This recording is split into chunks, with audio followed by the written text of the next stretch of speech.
इस चैनल को फौरन सब्सक्राइब कर लो और बेल आइकन जरूर दबा दो ताकि हर नई कहानी का नोटिफिकेशन सबसे पहले आप तक पहुंचे। आज की कहानी न सिर्फ दिलचस्प बल्कि सब खामोश भी है, इसलिए उसे आखिर तक जरूर सुने। कहानी कुछ यूं है कि एक रात के वक्त जब घर में खामोशी छाई हुई थी तो आयशा अपने कमरे में बैठी गहरी सोचों में गम थी। इसके शौहर फैसल काफी अरसे से बीरोन मुल्क थे और वो अकेले इस बड़े घर में रहते हुए जहनी तौर पर कमजोर होती जा रही थी। इसी दौरान घर का मुलाजिम आरिफ कमरे में आया। और खाने के बारे में पूछा, मगर आयशा ने इनकार कर दिया। फिर उसने आरिफ से कहा कि तबीयत ठीक नहीं लग रही और थोड़ी मदद चाहिए। आरिफ एक सादा और मेहनती इंसान था जो हमेशा अदब से पेश आता था। उसने फौरन मदद के लिए हाँ कर दी। वक्त गुजरता गया और हालात ऐसे बनने लगे कि आयशा के दिल में गलत ख्यालात जन्म लेने लगे।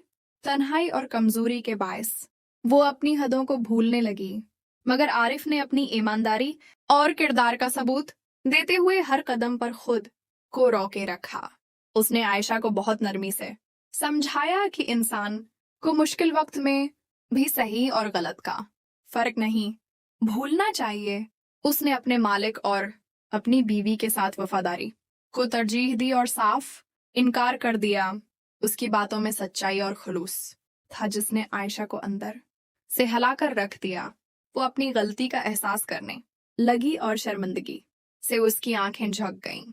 आरिफ ने इज्जत और खुददारी को तरजीह देते हुए अगले ही दिन नौकरी छोड़ने का फैसला कर लिया, क्योंकि वो नहीं चाहता था कि हालात दोबारा खराब हों। उसके जाने के बाद घर में एक अजीब सी खामोशी छा गई। आयशा को अपनी गलती का शिद्दत से एहसास होने लगा। वो रातों को जागकर अपने किए पर अफसोस करती और सोचती कि एक लम्हे की कमजोरी ने उसे एक अच्छे और ईमानदार इंसान से महरूम कर दिया। कुछ दिन बाद जब उसके शौहर वापस आए तो उसने सच बताने का हौसला किया।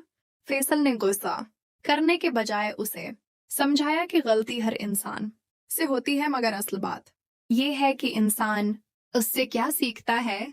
आयशा ने इस वाकये से ये सबक लिया कि रिश्तों की बुनियाद एतमाद और वफादारी पर होती है और वक्ती जज्बात को कभी अपने फैसलों पर हावी नहीं होने देना चाहिए। उसने आरिफ को तलाश करने की कोशिश भी की, मगर वो कहीं न मिला। वक्त के साथ उसने अपने घर और रिश्ते को संभालने पर तोजा दी और खुद से वादा किया कि आइंदा कभी भी ऐसे हालात पैदा नहीं होने देगी। ये कहानी हमें यही सिखाती है कि जिंदगी में आजमाइश के लम्हे जरूर आते हैं, मगर कामयाब वही होता है जो अपने उसूलों पर कायम रहे। अगर आपको ये कहानी पसंद आई हो तो लाइक करें, कमेंट में अपनी राय दें और इस चैनल को सब्सक्राइब करके बेल आइकन जरूर दबाएं ताकि ऐसी मजीद सबक आमोज कहानियां आप तक पहुंचती रहें।